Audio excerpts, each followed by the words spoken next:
ನಾಗರಾಜ್ ಅವರು ಬೇಸ್ ಸಂಸ್ಥೆಯನ್ನ ಸ್ಥಾಪನೆಯನ್ನ ಮಾಡಿ ಅವರೇ ಸ್ವತಃ ಶಿಕ್ಷಕರು ಬೇಸ್ ಸಂಸ್ಥೆಯನ್ನ ಸ್ಥಾಪನೆ ಮಾಡಿ ನಮ್ಮ ರಾಜ್ಯದವರು JEE ನಲ್ಲಿ ವಿರಳವಾಗಿ ಜನ ಆಯ್ಕೆ ಆಗ್ತಿದ್ರು. JEE ಬರೀ ನಮ್ಮ ಕರ್ನಾಟಕ ಗಡಿ ಬಿಟ್ಟು ಯಾರು ಆಚೆನೆ ಹೋಗಲ್ಲ, ಏನಿದ್ರು ಕರ್ನಾಟಕ ಗಡಿಯಲ್ಲೇ ಇರ್ಬೇಕು, ಕರ್ನಾಟಕದವ್ರಿಗೆ ಗಡಿನೇ ದಾಟಲ್ಲ ಅಂತಾರೆ. ಸೊ ಅಂತ ಪರಿಸ್ಥಿತಿಯಲ್ಲಿ ರಾಷ್ಟ್ರ ಮಟ್ಟದ ಪ್ರತಿಷ್ಠಿತವಾದಂತ ಸಂಸ್ಥೆಗಳಲ್ಲಿ ನಾವು ಆಯ್ಕೆ ಆಗೋದು ಬಹಳ ಮುಖ್ಯ.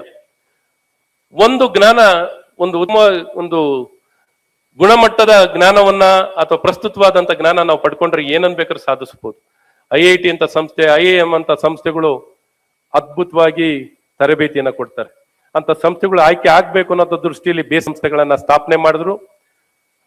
ಅದ್ ಮಾಡೋ ಮೂಲಕ 100 ಜನಕ್ಕೆ ಸಹಾಯವನ್ನ ಆಗಿದೆ.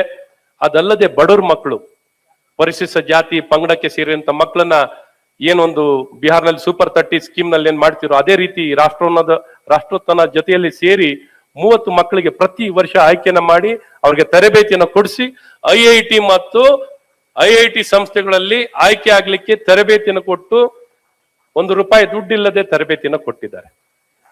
ಇಷ್ಟು ಮಾತ್ರ ಅಲ್ಲ, ಪ್ರಯೋಗ ಅಂತ ಸಂಸ್ಥೆಯನ್ನ, ವಿಜ್ಞಾನ ಸಂಸ್ಥೆಯನ್ನ ಸ್ಥಾಪನೆ ಮಾಡ್ತಾರೆ.